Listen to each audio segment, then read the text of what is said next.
All right, welcome to the Tradingview metrics game plan. So the idea of this game plan here is we're actually going to use the crypto screener in Tradingview to filter down the amount of pairs we need to look at. So open up your chart, get to the chart view, and then on this lower section here, you're going to choose, by default, it'll say stock screener if you've never used this before. And we're going to change that to crypto pair screener. As you can see, there's thousands, tens of thousands of different possibilities here. We want to get this down to, 100 or less. So we're going to filter out what we don't need. If you go to the next to this overview, well, first of all, let's change the refresh to manual. And then for the overview, leave that to overview. Click on the options column setup here. And we're going to leave exchange. We actually don't care about price or any of these other items. Let's see, we want okay, so we want exchange. Next one you want to add is the average volume 90-day. Click on that.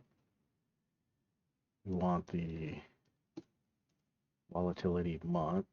Actually, we want all three of these.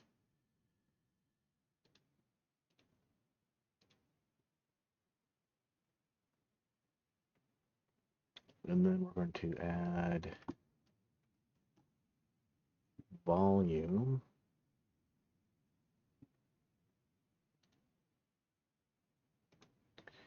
Okay. So now let's change the criteria on these. So for the exchange, you're going to choose exchange you're running your grid bot on. I'm going to choose BitGet. So we're right there. You can see we got this down to 916 from 44,000. Another thing here, next to the search bar, we're going to click on the we're going to change the symbol type to spot, which is what the grid bots use. So that took out a couple hundred.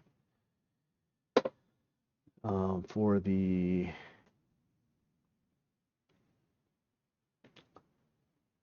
next items, let's go to filters.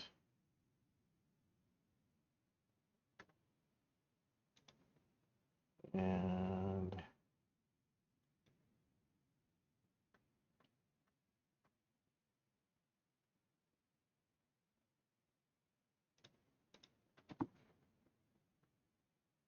quote currency. We're going to change the quote currency. So if you don't see it in here, like I was trying to find quote currency, couldn't see it. So just type in quote currency and we're going to change that to USDT.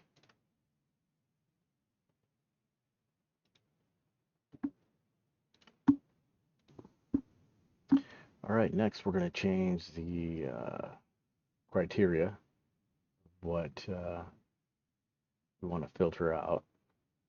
So we already did the one for the BitGet. For the volatility month, we want to filter on above or equal to 10.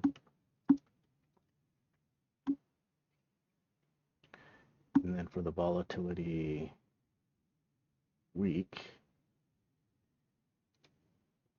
we want above or equal to 6.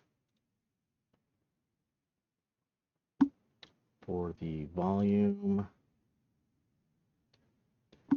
We want that to be 800,000. I just go ahead and I type out the whole number, 800,000. I've seen issues where I try to put in like 800K and sometimes it doesn't work. So just uh, write it out full amount all, with all the digits, 800,000. And then for the average volume, we want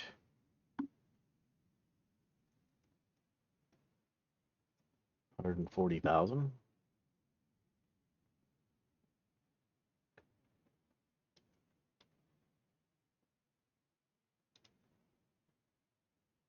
And then for the volatility, we want above or equal to 2.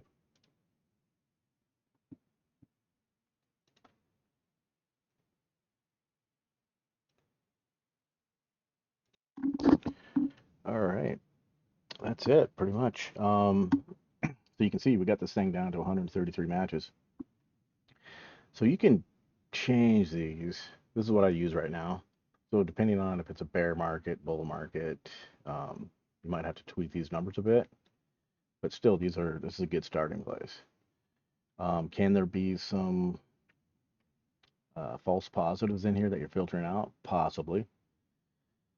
But what I've seen, I've used these numbers and I haven't really seen any that we would miss um, if we loosened up the criteria a bit.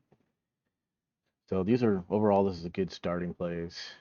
So from here, what I would do is I would save your criteria and your column settings. So if you go over here to screens, drop down and say save as, we can say name it whatever you want, gridbot, and we can save the column. I'll call that gridbot as well.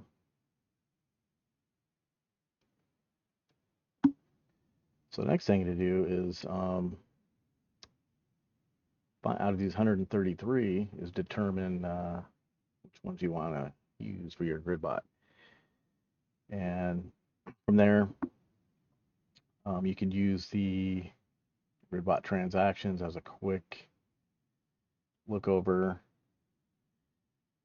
which I'll cover that in another video. All right, thanks.